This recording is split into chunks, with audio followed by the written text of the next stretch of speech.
The Sprint Burndown. The Sprint Burndown is used to consistently measure the progress of the team in completing the sprint.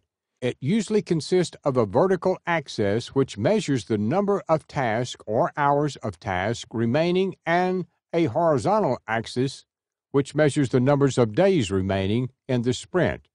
A diagonal line called a guideline demonstrates that the ideal rate at which the team should work in order to complete the sprint.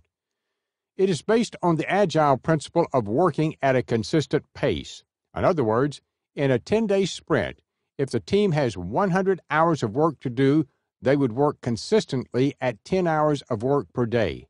This allows the team to sustain the pace for the lifetime of the project.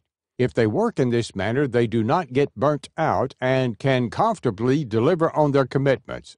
In practice, teams usually work slightly above or below the guideline as the example shows, but we should strive to be as close to that line as possible. The example shows that the team is working very rapidly at the beginning of the sprint, but they then slow down and became pretty much on track. They then get slowed down towards day 4 for about 3 days. Finally, they get ahead of schedule again on day 7 before completing all the work in time for day 10.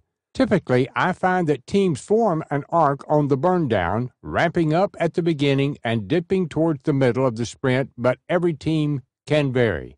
A Scrum Master should work with the team to assess the burndown daily and understand which impediments are causing the burndown to go off track, as well as what good things are causing it to be ahead of schedule. For the Scrum Master, removing any impediments is the focus. He can often help the team to do more of the good things and less of the things that take them off track. The team will quickly realize the importance of updating the time remaining on their task since it will be reflected on the burndown. This boosts morale for tasks that complete on time and highlights early where the tasks are off schedule or need more support from the team. The key thing to take away from this section is that the Sprint Burndown helps the whole team to focus on timely delivery of the sprint and should be visible at the daily Scrum meetings.